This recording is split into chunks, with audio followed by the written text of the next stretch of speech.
Destroy the child. Corrupt them all.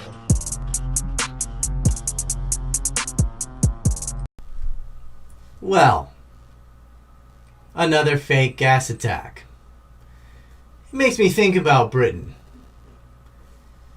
You've got these Wahabi rape gangs, and the British look the other way. They're taking over certain territories and towns inside of England, and the British government looks the other way, invites some more. Say something against them, you might get punished, you might go to jail. Then we got the Syrian Observatory of Human Rights, a PR front for Al-Qaeda. Where's that located again?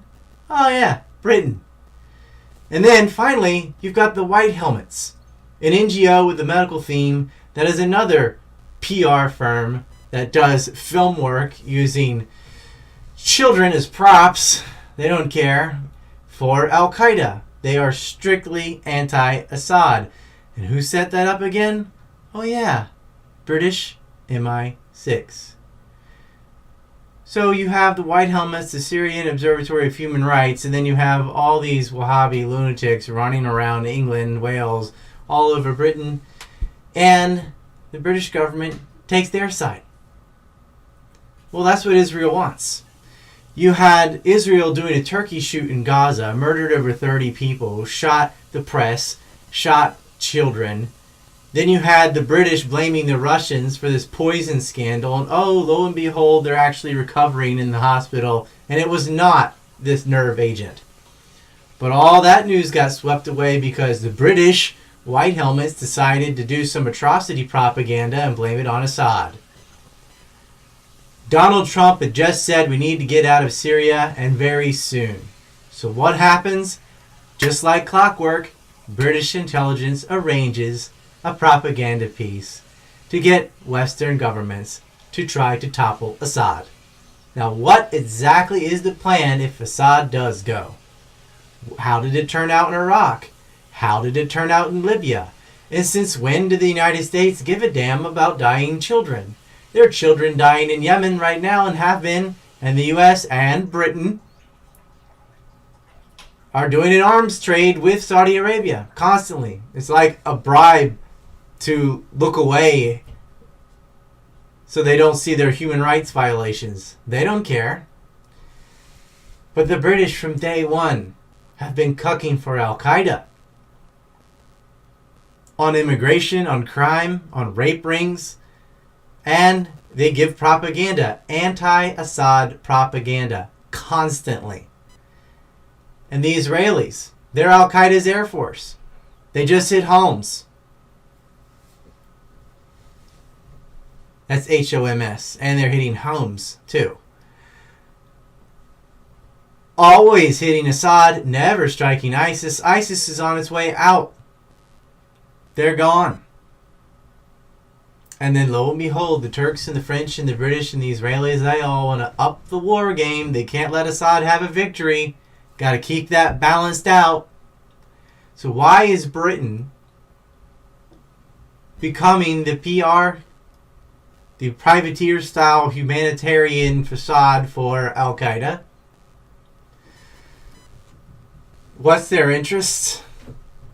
Well, we saw the Algeria expose on the Israeli lobby and how deep it goes into the United Kingdom. If any nation needs to be invaded, if any city needs an invasion, it's London. Maybe Britain needs the United States to invade, kick out the Wahabi, and replace it with cowboys. I'm sure the British would welcome that. Think about how bad that is. Yes, please come over here, Americans, and kick out the Wahabi. Of course, I don't know how well a replacement would do, but better than what they have now. It's disgusting. They're looking for casus belli. They're looking for a pretext. And every time Assad is winning the war, there's a gas attack. There's no motive for Bashar al-Assad. Suddenly, oh, we're winning a war, we're taking territory. And then in this territory in Ghouta, which is controlled by the rebels, we're going to sneak in there and gas a few people and videotape it all and put it all over YouTube as a PR piece. And what do you gain from that? Nothing. You gain nothing. But Al-Qaeda sure gains a lot. They're losing, so they pull a stunt and blame it on Assad. And the British media is all over it, just like they were, saying this nerve agent was used to try to kill a man who was already in Russian custody for 13 years and was pardoned and released. They have 13 years off him if they wanted to. And now it's turning out that story's falling apart, just like the Litvinenko story fell apart. But they don't care.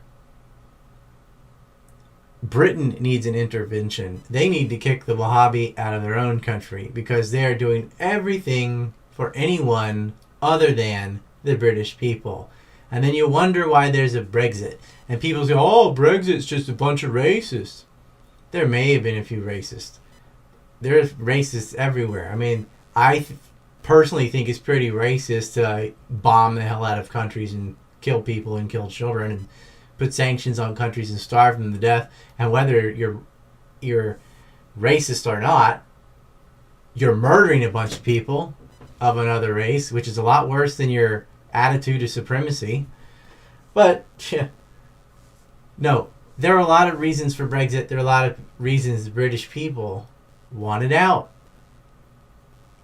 And all the left could do is throw out epithets about racism. You know what's racist? Supporting the Israeli apartheid.